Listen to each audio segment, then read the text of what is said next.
Doctor Mario Velázquez, bienvenido. Doctor Velázquez, ¿cómo le va? Buenos días. Hola Jaime, ¿cómo está? ¿Cómo están todos los miembros del panel? Buenos días. Todos bien, gracias a Dios. Mario, la verdad es que hoy en día lo que se preguntan es la parte constitucional en cuanto a las acciones administrativas que se toman. Y en estos momentos se habla específicamente de dos cosas. El uno, el tema del Contralor, y lo segundo, el tema del Defensor del Pueblo. Están despachando desde la cárcel 4.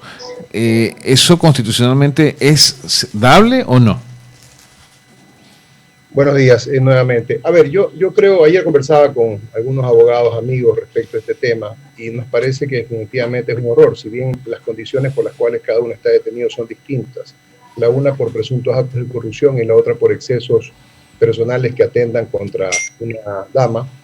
Yo creo que evidentemente eso no está bien, creo que deberían tomarse las medidas. Me sorprende un poco que en el caso del señor Murillo, del vocal Murillo del Consejo de la Judicatura, que acaba de reingresar a sus funciones, hubo todo un proceso por parte del Consejo de Participación actual. Sin embargo, en estos dos casos, que son de tanta importancia, no ha existido todavía una acción concreta al respecto. Se ha discutido mucho, y es una pena que no esté el principal en la radio, Eduardo, que estuvo en el Consejo de Participación, si el Consejo puede o no puede destituir a estas autoridades que fueron designadas por ellos, sino que esa competencia le corresponde al Congreso. Pero yo creo que debemos estar muy cerca de que alguien tome una decisión al respecto. Entiendo que ya existe en cuanto al tema del Contralor un proceso de selección, no un proceso de selección, existe un reglamento que se estaría discutiendo para efectos de la selección del nuevo Contralor General del Estado. En pocas palabras, lo que me quiere decir es que es, digamos, jurídicamente hablando, es legal que se despache desde la cárcel. No, yo estoy totalmente en desacuerdo. Puede hasta ser legal, pero me parece completamente ilógico, absurdo, traído los cabellos, incorrecto, inmoral, impropio. Imagínate, es una cosa que no tiene ningún sentido. Yo creo que a la sociedad le tiene que repugnar este hecho, evidentemente, como creo que a todos, ¿no? E insisto, independientemente de las causas por las que se encuentran detenidos, simplemente eso no cabe. Más allá de que se le han dado todas las garantías en el caso del Contralor, y entiendo que el Defensor del Pueblo, para ejercer todas las acciones correspondientes, intentando recuperar su libertad, y en todo caso la justicia no se las ha concedido. O sea que en el marco legal ellos han tenido el derecho, insisto, de defenderse y de actuar como hayan querido, pero no han sido satisfechas, digamos, sus aspiraciones. ¿No crees que la Constitución del Ecuador es demasiado garantista y llega un momento en que, pues obviamente, la ética debería imponerse, pero hay funcionarios que no son éticos? En este caso, estos dos funcionarios deberían haber renunciado por su propio peculio, por ética, ¿no? Eso debería ser lo correcto, Jaime, pero como digo, lo justo no es necesariamente lo legal no es necesariamente justo, y lamentablemente en este caso pues estamos posiblemente viviendo lo que corresponde a los tiempos actuales, ¿no? Donde se han invertido los valores morales, éticos, cosas que antes nos causaban extrañeza, y a quienes, como quien habla y seguramente parte de ustedes, somos producto de una generación distinta, evidentemente que lo que tú planteas es lo que debería ocurrir. Lamentablemente hoy en día parece, insisto, que estas normas morales, éticas, están pasadas por alto, son aparentemente, ya están envejecidas y la gente no las toma en cuenta, pero eso es lo que debería ocurrir. Yo creo que, es más, he escuchado en diferentes foros de personas, no solamente abogados, no abogados, profesionales, gente común, que les causa extrañeza, que cómo puede ser que una autoridad de ese nivel o que este par de autoridades puedan encontrarse en condiciones de seguir despachando, y en ambos casos, pues la subcontralora renunció en definitiva, y en el caso de la persona que es la vice, no sé si el cargo es vicedefensora o algo equivalente, que entiendo que es una mujer muy activa, la he conocido y personalmente tengo una buena opinión de ella, también la quiso ser destituida o reemplazada por parte del Defensor del Pueblo. Entonces, todas estas cosas creo que al final del día, insisto, van contra lo que se supone que deberíamos todos promover. Esto es que haya un Estado correcto, que las cosas se manejen en orden, y que creo que también es lo que está intentando el nuevo régimen, el nuevo gobierno, de llevar adelante con un país, no solamente el encuentro, sino con un país que avance dentro de un orden moral y ético, ¿no? Que es el que corresponde. Clarísimo, Mario. Le doy el paso a Javier Segarra, que tiene más preguntas para ti. Adelante, Javier. Gracias, Jaime. Buenos días, doctor. La verdad que la pregunta que le puede caber a los ecuatorianos comúnmente es si es legal o no, desde el punto de vista jurídico, que ellos administren desde las cárceles. Particularmente, Javier, te insisto, puede ser legal, pero no me parece ética. habría que analizarlo. Me parece que así como existen disposiciones que impiden que una persona pueda ejercer un cargo cuando se encuentra eventualmente dentro de un proceso que está terminado, dentro de un proceso en marcha, pues no cabe efectivamente que una persona con esas capacidades y en ese nivel de cargos, y además procesado por temas que atañen al ejercicio correcto de su cargo, pueda seguir ahí. Por eso digo, algo falta en el país está como muy lento, muy ralentizado en cuanto a actuar. O sea, ya debió haberse reunido el Congreso con la mayoría que tiene, con la que sea superviviente y tomar una decisión, simplemente actuar. Por eso digo, dentro del marco legal se le ha cedido todos los espacios para que ellos ejerzan sus defensas y creo que han tenido, insisto, toda la capacidad para ello. Han ejercido cuantos recursos han querido. Entonces, bajo ese marco yo creo que no cabe. Ahora, la institucionalidad del país sigue siendo golpeada, doctor. Definitivamente, yo creo que, a ver, si usted quiere la institucionalidad, y sensiblemente voy a hablar de un personaje que pudiera no ser agradable para muchos, pero forma parte de un referente histórico. Yo siempre he sostenido, y lo he sostenido con amigos y conocidos políticos al respecto de este tema, y han terminado coincidiendo que es así. Pero si aquí hablamos de institucionalidad, necesariamente tenemos que referirnos, voy a omitir el nombre del personaje, pero todos lo van a ubicar en la historia, del año 1997, donde un congreso se reunió y decidió que una persona no era capaz psicológico, psiquiátricamente para ejercer un cargo. Ahí empezó el problema. Y luego, a lo largo de la historia, se han cometido varios desafueros en ese mismo sentido. Y no nos olvidemos, luego, ya en la época de aquel presidente, al cual nadie tampoco quiere mencionar, cuando ocurrió lo que ocurrió con la Corte Constitucional. Ese fue el acto más evidente de romper contra toda la institucionalidad. Un grupo de magistrados de la Corte más importante del país en materia constitucional, que fue defenestrada a la fuerza. Y acuérdense cuál fue el movimiento que lo hizo, y recuerden ustedes que ese mismo movimiento luego también fue sacado del juego político por quienes antes fueron las personas que lo manejaron. Entonces, ese es el país. Y el país en ese sentido manejado por todos estos movimientos políticos que desde 1997 hasta la fecha han gobernado el país o han administrado el país, el ecuatoriano común dice, bueno, ¿y hasta cuándo con esto? Porque si no, ¿cuándo logramos esta institucionalidad que nos permita la gobernabilidad que es fundamental en cualquier estado del mundo? Evidentemente, Javier, ese es parte del problema. Lo único grave de esto, a más de todo lo que ya hemos comentado, es que el país siga sumido en ello y que todo el mundo lo acepte como algo normal. Porque si usted conversa a ciertos niveles, va a decir, no pasa nada. O sea, no existe la reacción que a los que estamos en el panel nos puede causar esto. Pero hay personas que no les pasa nada, que se ríen, que creen que así es el país. Y claro, en la medida en que sigamos pensando con esa mentalidad, el país no va a encontrar al final del día una puerta de progreso. Porque también los que nos miran desde fuera, yo me imagino que deben de tener la misma reacción, pues evidentemente que somos un país donde no existe una institucionalidad, donde no existe respeto a la norma, donde la Constitución la burlan cuando les da la gana. Y claro, han habido legisladores ad honorem que en el camino de todo este tiempo han hecho lo que han querido. Hubo un conocido político, amigo también, que en algún momento histórico, cuando se designó una Corte Nacional de Justicia, una Corte Suprema de Justicia, perdón, ese es el nombre que utilizaba, me acuerdo que me dijo, ante el horror que a mí me causaba lo que había ocurrido, y le dijo, pero ¿cómo puede ser esto? Entonces se sonrió y me dijo, mira, cuando hay mayoría, la mayoría hace lo que le da la gana. Entonces, cuando usted tiene un concepto como este, de que efectivamente en el juego democrático la mayoría aplica respecto de una elección, pues no puede aplicar respecto de actuar como le dé la gana pasando por alto la Constitución. Ese es el problema, que las normas de juego no están claras. Es exactamente igual que si mañana en un partido de fútbol el que mete gol, no importa el arco que sea, se lo asigna el gol.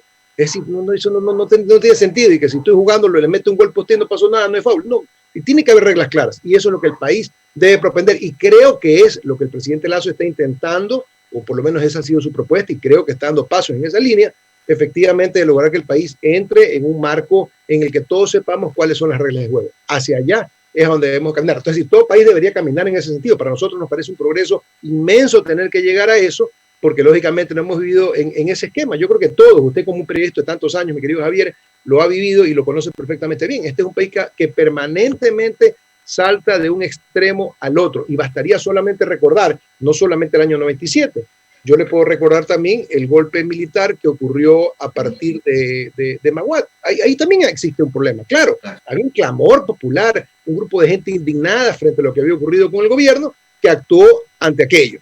Pero la pregunta es, ¿estuvo bien, estuvo mal?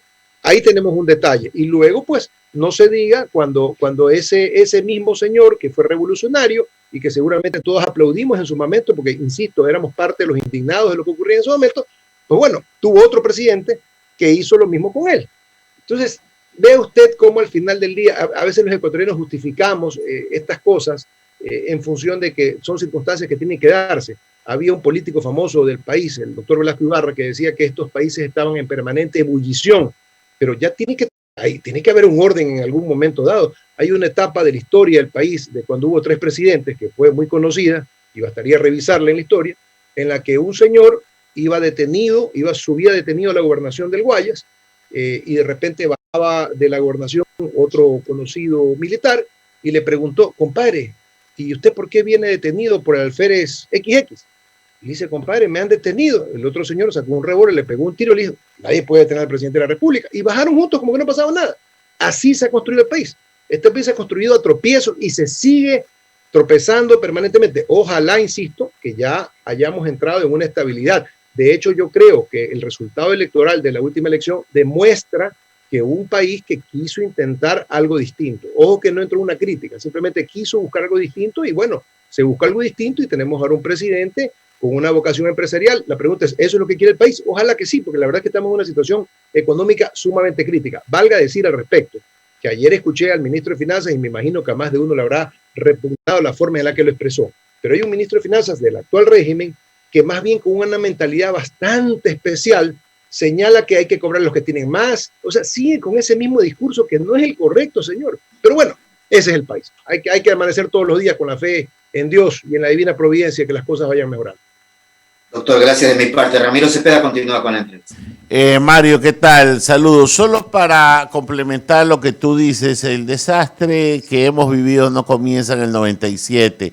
Yo digo que en el camino anterior, desde el 78, se defenestraron 3 Cortes Supremas, 2 tribunales constitucionales, se enjuició políticamente a un presidente y vicepresidente y presidente subrogante de la Corte Suprema de Justicia, hubo una desestabilización con el caso de Ajic, Flores y Miel, o sea, hubo tantas cosas. En el año 97 lo que llega es el sumum del tema político cuando un congreso con 20 y pico de psiquiatras no solo que destituyen a un presidente, sino que se inventan un interinajo y luego después recortan un periodo constitucional de una vicepresidenta en ejercicio. O sea, ya el sumum de lo que no debe ser la política estuvo ahí.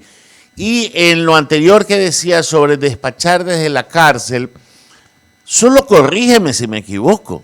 No se puede despachar desde la cárcel porque estaríamos infringiendo una cantidad de leyes y reglamentos, como por ejemplo que los privados de libertad no pueden tener ni teléfonos, ni computadoras, ni tener acceso a visitas que no sean las de sus abogados y o la de sus familiares cuando corresponde. Entonces, si eso está sucediendo, alguien está haciendo una tontería pues, o una ilegalidad. Mi querido Ramiro, saludos también nuevamente. Bueno, tú has hecho una digresión importante en el tema y efectivamente, si nos retrotraemos a antes de la fecha del 97 y acojo con buen sentido la sugerencia tuya de que ese es el sumo, en efecto, antes ocurrieron muchas cosas. Si nos retrotraemos también en esa época, hubo algún momento en que dicen que los militares le pidieron el cargo al señor doctor Hurtado cuando era presidente, pues, lógicamente luego de la muerte de Roldoso, y no se llegó a dar. O sea, por eso insisto, este país vive en una constante ebullición, como decía el doctor Velasco Ibarra, y lo malo es que nos acostumbremos a eso. Respecto al punto que tú comentas, en efecto, no debería ocurrir así, pero también te aboco a que verifiques lo que pasa hoy en día en las cárceles con los presos, digamos, comunes. No es que el Contralor y el Defensor del Pueblo no sean presos como cualquier otro, pero no son presos comunes, hemos de convenir. Entonces, eso ocurre todos los días. Ahora, a mí lo que me impacta de esto, Ramiro y todos, es que no existe una reacción de quienes pueden reaccionar. Y yo pregunto, ¿no es a la Asamblea Nacional a la que le compete actuar inmediatamente en una sesión extraordinaria de actuar? Y la pregunta es, ¿y por qué no actúa? ¿Qué es lo que pasa? ¿Cómo se mueven las fuerzas políticas? ¿O alguien está tras nuestras inteligencias manejando esto de una manera en que quiere que las cosas no sucedan? Porque en un país normal, vuelvo a repetir, lo que debería ocurrir es que se reúna la asamblea y simplemente el señor quede, y si no destituido, por lo menos temporalmente sin capacidad de actuar. Eso debería ser lo mínimo, creo yo, que se espera. Y el capítulo que tú mencionaste hace un momento y que sé que tú lo viviste, lo recuerdo muy bien, cuando el tema de la vicepresidenta, bueno, eso fue una cosa también, uno de los grandes atropellos en el libro de ella se describe. Y acuérdate que ahí interpretaron de una manera u otra la Constitución para impedir que a ella le corresponda. A mí puede ser que una persona me agrade o no me agrade que asuma un cargo, pero eso no es mi problema. Es decir, ella fue parte de una fórmula electoral que ganó sin duda alguna. Sin embargo, hicieron lo que hicieron y no pasó, insisto, nada en el país. Lo grave es que la gente, Ramiro, no reacciona. Ustedes tienen la inmensa suerte de tener estos micrófonos que los manejan con absoluta destreza y con gran apego de la gente que los escuchamos todos los días. Y es necesario que esto se haga carne, que la gente lo entienda cada día. Porque, repito, no cabe que nos acostumbremos a que lo que está mal esté bien. Eso es lo que no debe ocurrir. Sí, eso es correcto. Y bueno, yo quería hacerte una consulta saliendo de ese tema de política nacional y de injerencia o falta de presencia de la Asamblea Nacional en cuanto a las decisiones que deben de ser garantes. El Ecuador está, a ver, una de las formas de resolver las controversias es la cláusula compromisoria dentro de los contratos y someterse a árbitros. En esto existen algunos centros de arbitraje internacional, la ICC en París, la Corte de Arbitraje en Nueva York, la CIADI, la Haya, hay algunas instancias. Hoy el Ecuador está accediendo de nuevo a la CIADI. ¿Qué importancia tiene para los negocios dentro del país y fuera de él que el Ecuador vuelva a ser parte del concierto de medios alternativos de solución a los conflictos? Gracias por la pregunta, Ramiro. A ver, la primera cosa que habría que decir y que la ciudadanía tenga claro es que los procesos arbitrales son procesos voluntarios. Eso es lo más importante. No es una jurisdicción obligada, es una jurisdicción voluntaria y, como tú bien has utilizado el término jurídico, es parte de una cláusula compromisoria. ¿Cuál es la trascendencia de esto y cuál es el origen del problema para que todos estemos en el esquema? En el año 2009, el presidente de ese entonces se salió del CIADI. Y se salió del CIADI bajo la premisa de que a través de ello, al salirse, iba a evitar que puedan haber resoluciones a través de esa jurisdicción que pudiesen condenar al país. Evidentemente eso no fue así. Ocurrió exactamente lo contrario porque ese convenio contiene una disposición que obliga que hasta después de 6 meses de haber salido de él, sigan vigentes todavía las capacidades de poderse ejercer acciones respecto de procesos previos, digamos, que hayan estado pendientes o que se puedan, insisto, iniciar. La importancia para mí, Ramiro, y para todos, como dijimos hace un momento en la conversación con Javier, es tener las reglas claras. ¿Qué es lo que es el CIADI? Es un gran centro al cual convergen los países, ¿no es verdad?, o las soberanías que deciden a través de un convenio bilateral, un tratado bilateral de inversiones acogerse. Es decir, solamente para contextualizar, no es que es un tema casual, simplemente el Estado del Ecuador decide con los Estados Unidos, como lo tenía anteriormente, establecer este convenio y señalar como cláusula compromisoria, como bien decías tú, que cualquier conflicto respecto de esas inversiones, aclaremos entre inversiones y contratos, se tienen que manejar a través del CIADI. Y es lo que el Ecuador, entiendo que el día 21 de junio dio su primer paso, que es adherirse al CIADI. Luego de esta adhesión tiene que haber un proceso hasta que finalmente ya quedamos, digamos, nuevamente inscritos en ello y se entiende que evidentemente será respecto a las inversiones de aquí en adelante, como es natural. Entonces, lo importante de esto es que el Ecuador entra a este concierto de naciones, a este concierto mundial, a decirle al mundo, oiga, en el Ecuador hay reglas claras para su inversión y para proteger la inversión, así que venga al Ecuador e invierta. Básicamente es un llamado a la inversión extranjera. Eso es lo importante y Dios quiera que efectivamente esto permita que esa inversión viene. Solamente quiero hacerles un comentario en el mismo marco. Nosotros somos vecinos del Perú. Y por favor observen las noticias que ustedes las habrán revisado, hasta hace un par de días habían salido 13.000 millones de dólares del Perú. 13.000 millones de dólares, vuelvo a repetir para que todos estemos en el punto. Es decir, el mero hecho de que una persona con una tendencia política determinada pueda hacerse cargo del país hace que todas las personas pierdan la seguridad o la sensación de seguridad potencial jurídica frente a las declaraciones de ellos y esos dineros salgan. Dios quiera que parte de ese dinero también venga a fincarse al Ecuador, que sería lo aspirable. Y ojalá que el Ecuador, en este nuevo marco de respeto a condiciones claras, previas y que entrañan una seguridad jurídica, que es lo que tanto se dice, ojalá que así sea, podamos, insisto, dar el ambiente necesario para que las inversiones vengan al país y ojalá que se destinen, por supuesto, a inversiones que puedan motivar una mayor cantidad de mano de obra, que es lo que la gente tanto requiere hoy en día, que es trabajo. Sí, ojalá que estos conceptos de arbitraje, de compromiso a resolver pacto subservanda, que es lo que hemos estudiado en las universidades, se aplique. Le doy el paso a Alberto Quintana, que continúa con la entrevista, Mario. ¿Cómo le va, doctor? Y para ir cerrando la entrevista, ¿no? Ya que hablaba de compromiso, Ramiro, y volviendo al tema que mencionaba hace un momento usted, ¿no? El asunto de que vemos con indiferencia a los ecuatorianos todo este tema que tiene que ver con los aspectos tan fundamentales del convivir diario. Yo decía el día de ayer que incluso, ¿no? Hace pocas semanas, ni siquiera tenemos que irnos a la etapa de retorno a la democracia. Hace pocas semanas y meses nomás, en este año, cuando estábamos pues abocados al proceso electoral, veíamos a 17 candidatos presidenciales, organizaciones políticas que por doquier enarbolaban algunos aspectos relacionados al bienestar de los ecuatorianos. Y decía yo ayer que ha pasado tan poco tiempo y vemos que en esta etapa, por ejemplo, no veo a esos líderes políticos siquiera promoviendo el tema del proceso de vacunación que es tan necesario para poder ir cerrando esta etapa de la pandemia, ¿no?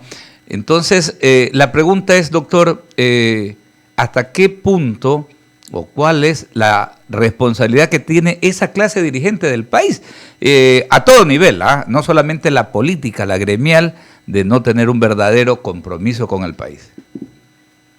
Bueno, gracias, Alberto. A ver, yo creo que ojalá, por eso digo que el país termine de entender que hay que preocuparse de las cosas trascendentes. Yo dije antes de las elecciones que me proponía a partir del 24 iniciar una campaña que espero obviamente poderla impulsar y ojalá que hayan oídos receptivos a ella, que es la de motivar, por ejemplo, que los procesos electorales o que el voto no sea obligatorio y sea un voto facultativo, justamente con el objetivo de que quienes sí nos interesamos en los problemas del país, a quienes sí nos duele el país realmente, a quienes sí nos afectan las políticas inadecuadas que se puedan tomar en el país, seamos los que hagamos el ejercicio del voto, valga decirlo, consciente. Quiero aclarar que no ofendo a nadie, pero yo creo que a ratos es un grupo de gente que simplemente se deja guiar por la maquinaria electoral, se lanza a votar y no tiene una conciencia real de lo que allí está pasando. Hay un legislador de un movimiento político que se le consultó sobre cuál era la filosofía del partido político en el que está, por el cual fue elegido, y no tenía una idea clara de a lo que se refería. Entonces, no podemos pedirle en ese mismo contexto de ideas que a una persona, digamos, del pueblo, una persona con una instrucción parcial o parte de ella, por lo menos, tenga una conciencia de esto. Entonces, yendo al punto, claro que es reprochable que los políticos no se interesen. La pregunta es cuántas de esas inacciones o negligencias democráticas, si pudiese llamarlas, las entiende la gente como tal. Porque el problema, Alberto, es que la gente no se interesa en eso. Yo creo que hay que satanizar, hay que latillar, si es que el término corresponde desde el punto de vista de la opinión pública, a esos políticos que aparecen simplemente para las elecciones. Son maquinarias móviles que se trasladan y empiezan a hacer su propaganda y lamentablemente se aprovechan de ese votante. Por eso es que creo que un voto facultativo permitiría que solamente la gente interesada vaya y vote como corresponde y que no exista un grupo, no quiero utilizar un calificativo distinto que pueda ser ofensivo, que sea conducido en cuanto a su opinión a que vote por tal o cual partido. Y ahora, claro, también, perdón, con esto termino, Alberto, también debería haber alguna forma, que no se me ocurre en este momento, a través de la cual se limite el número de candidatos. Se me ocurre que una opción podría ser que tenga una cantidad de firmas determinadas que efectivamente permita determinar si en este caso el candidato Juan Pérez efectivamente tiene ese potencial favor popular, porque si no, entonces, a cuento de democracia, estamos permitiendo que un sinnúmero de gente sea candidato y que nosotros tengamos como Estado, en definitiva, a través de los impuestos, que pagarles a ellos para que sean candidatos y hagan política por esa vía. Claro, y es justamente eso, ¿no? El abuso de esto que llamamos pues la democracia, la amplitud de la democracia. Pero le hago notar solamente algo, porque usted menciona el 2024, o sea, esperar al 2024. Yo decía incluso al día... Al día siguiente del proceso electoral de segunda vuelta, yo decía que los ecuatorianos de bien deberíamos de emprender, impulsar este conjunto de reformas en materia electoral, porque no solamente es lo del voto facultativo, doctor, hay muchísimos temas. Aquí solamente pueden participar los candidatos que son ungidos por el gran caudillo, por el dueño del partido, y mucha gente que no tiene ningún mérito siquiera para estar, por ejemplo, en nuestro parlamento, sin conocimiento alguno de temas legislativos. Y hay una serie de cuestiones también, esta cantidad de partidos políticos. Vea usted cómo nadie dice ahorita nada con la forma dolosa como aparecieron muchas organizaciones políticas, dice que recogieron firmas, pero todos sabemos que no es así. O sea, el líder del momento, ahí tenemos a dos familiares del expresidente Moreno que tienen cada uno una organización política. Tenemos otra que fue fundada por un prófugo y otra que fue fundada por alguien que está detenido. Entonces hay cosas que aquí las dejamos pasar como si nada y esperar tanto tiempo. Recuerde usted que ya a fines de este año, inicios del próximo, estaremos ya abocados a un proceso electoral de renovación de los gobiernos locales. Entonces, si se quiere impulsar reformas hay que hacerlo ya, doctor. Alberto, solamente una acotación, tal vez no fui suficientemente explícito. Me refería a que en lo particular, dije yo en una entrevista previa, no sé si fue con ustedes, que en lo particular consideraba oportuno, a partir del 24 de mayo, empezar un plan de concienciación en ese sentido. Pero acojo de la mejor manera la referencia que usted hace y me parecería oportuno tratar dentro de la radio, habrá que pedir al principal que así lo haga, tener un espacio, por pequeño que sea, que permita receptar estas opiniones tan ilustres como la suya y seguramente de otros ecuatorianos pensantes también, en el sentido de qué creen que se debe de cambiar o modificar, analizar eso, pasarlo por el sedazo y finalmente decir, ok, este es un proyecto de reforma que la comunidad, la sociedad civil lo plantea. Quería no dejar pasar un detalle que usted comentó en el exordio de su pregunta, que creo que es necesario. Respecto al tema de la vacunación, yo creo que el presidente Lasso dijo el otro día una cosa muy acertada, producto justamente de la mentalidad conceptual empresarial, y que ojalá que por favor se la coja de la mejor manera. Él dijo que iba a abrir el tema de la vacunación para permitir que ese 40% que hoy en día existe de ausentismo respecto a la vacunación pueda ser accedida por personas que sí se interesen en vacunarse. Porque entiendo, no tengo la certeza que esto es así, que el no uso de las vacunas implica, uno, que se pierdan o eventualmente que caduquen. Entonces, esto sería un crimen, pero horroroso, que permitamos que se dé. Conozco que hay esa línea de acción, conozco también que todavía el Ministerio de Salud sigue procesando si esto es o no lo correcto. Yo quiero plantear un esquema muy simple y sencillo. Si hay un 40% de ausentismo de gente que no decide ir a ponerse las vacunas, por ejemplo, ¿por qué a partir de las 2 de la tarde o de las 3 de la tarde quede abierto en cualquiera de los centros de vacunación para que cualquier persona, indistintamente de su edad, pueda ir y vacunarse? Si al final del día nos vamos a vacunar todos, a mí no me interesa si Juan Pérez, que tiene 35 años, tiene la conciencia de decir, señor, yo me quiero vacunar, pues que vaya a las 4 de la tarde cualquier día, va y se vacuna. Creo que hay que ir en esta línea porque, señores, cuando la burocracia nos atrapa, nos quedamos enredados en el informe con el informe y nunca avanzamos. Ya ayer escuché en la televisión que decía el Ministerio de Salud que estaba analizando. ¿Qué tiene que analizar? Si es tan simple y sencillo como permitir que se dé y avanzar. Entonces, ese tema, por favor, señores, más allá de lo político, que siempre será importante, estamos hablando de la vida. Por favor, demos estas ideas, si es que comparten ustedes o las que ustedes más ilustremente tengan, pero digámoslas, porque otra cosa que la critico de la mejor manera, ojo, que no se vea aquí ningún atisbo de algo político. Yo estoy en total desacuerdo que Guayaquil haya aperturado completamente o haya liberado completamente el cantón.